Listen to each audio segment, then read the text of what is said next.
Thank you for joining me for this last part of Revelation 14.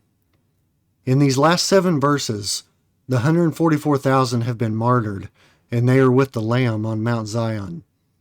3 angels have declared the gospel to the world, announced the fall of Babylon, and instructed the world to reject the mark of the beast. In this final part, the earth is ready to be harvested. Let's talk about what that means. Revelation 14:14 through 16 says, "Then I saw a white cloud, and seated on the cloud was someone like the Son of Man. He had a gold crown on his head, and a sharp sickle in his hand. Then another angel came from the temple and shouted to the one sitting on the cloud, 'Swing the sickle, for the time of harvest is come. The crop on earth is ripe.' So the one sitting on the cloud swung his sickle over the earth, and the whole earth was harvested." Some believe there's a similarity between the gold crown Jesus is wearing here and the headdress that the high priest was commanded to wear in the Old Testament. Exodus 28:36 through 38 says, "Next, make a medallion of pure gold, and engrave it like a seal with these words, 'Holy to the Lord.' Attach the medallion with a blue cord to the front of Aaron's turban, where it must remain. Aaron must wear it on his forehead, so he may take on himself any guilt of the people of Israel when they consecrate their sacred offerings. He must also wear it on his forehead, so the Lord will accept the people." Hebrews 4:14 says, "So then, since we have a great high priest who has entered heaven, Jesus, the Son of God, let us hold firmly to what we believe." If these similarities between the Old Testament high priest and New Testament Jesus are accurate, I believe this first verse is a picture of the fulfillment of the requirements of the high priest. Jesus is wearing a gold crown similar to the gold plate the high priest was required to wear on his head. Jesus took all of our guilt on himself, and he now sits at the right hand of the Father as our mediator. In this chapter, John has seen that God's witnesses have been taken out of the world. God's angels have given the earth a final chance to repent, and now Jesus is releasing his final judgment on the earth. A Jew would have recognized this same language from the prophet Joel in chapter 3, verses 12 and 13a, when he said, "Let the nations be called to arms. Let them march to the valley of Jehoshaphat. There I, the Lord, will sit to pronounce judgment on them all.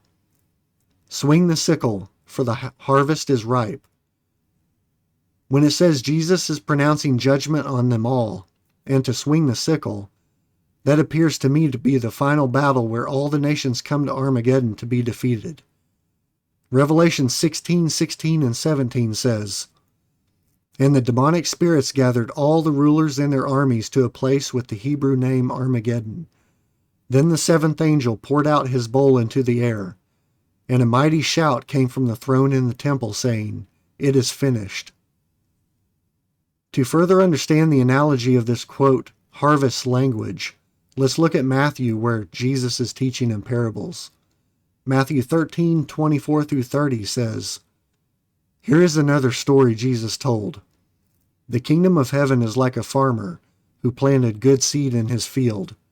But that night, as the workers slept, his enemy came and planted weeds among the wheat, then slipped away.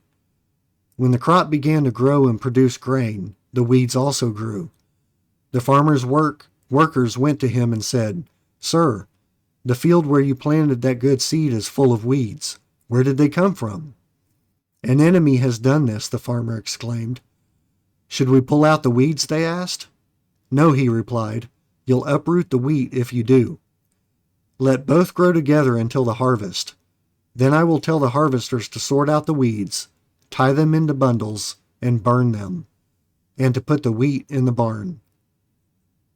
Matthew 13:37 through 39 goes on to say, Jesus replied, "The Son of Man is the farmer who plants the good seed. The field is the world, and the good seed represents the people of the kingdom. The weeds are the people who belong to the evil one. The enemy who planted the weeds among the wheat is the devil. The harvest is the end of the world, and the harvesters are the angels. I believe this is exactly what is happening in this vision. The people of the earth have been given a chance to choose Jesus as their king, and now the believers, or the wheat, are being separated from the unbelievers, or the weeds, and the final judgment is at hand. Revelation 14:17 and 18 says, "After that, another angel came from the temple in heaven, and he also had a sharp sickle. Then another angel, who had power to destroy with fire, came from the altar. He shouted to the angel with the sharp sickle, 'Swing your sickle now to gather the clusters of grapes from the vines of the earth, for they are ripe for judgment.'" I believe this angel that has the power to destroy with fire is a reference to Revelation 16:8 and 9 that says, "Then the fourth angel poured out his bowl on the sun, causing it to scorch everyone with its fire. Everyone was burned by this blast of heat, and they cursed the name of God, who had control over all these plagues. They did not repent of their sins and turn to God and give him glory." Revelation 14:19 says, "So the angel swung his sickle over the earth and loaded the grapes into the great winepress of God's wrath." An astute Jew would have remembered the last part of Joel 3:13 that says, "Come, tread the grapes, for the winepress is full." The storage vats are overflowing with the wickedness of these people. Isaiah 63:3 says, "I have been treading the winepress alone. No one was there to help me. In my anger, I have trampled my enemies as if they were grapes. In my fury, I have trampled my foes. Their blood has stained my clothes." I believe all this language of harvesting, grapes, and wine presses is a spiritual picture that John has seen that describes the final war that is happening on the earth that precedes Jesus returning to set up his kingdom.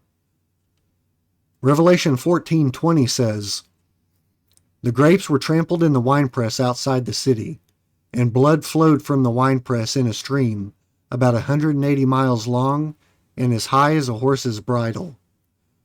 This picture of grapes being trampled outside the city lines up with what Hebrews says Jesus did in Hebrews 13:10 through 14 when it says, "We have an altar from which the priests in the tabernacle have no right to eat.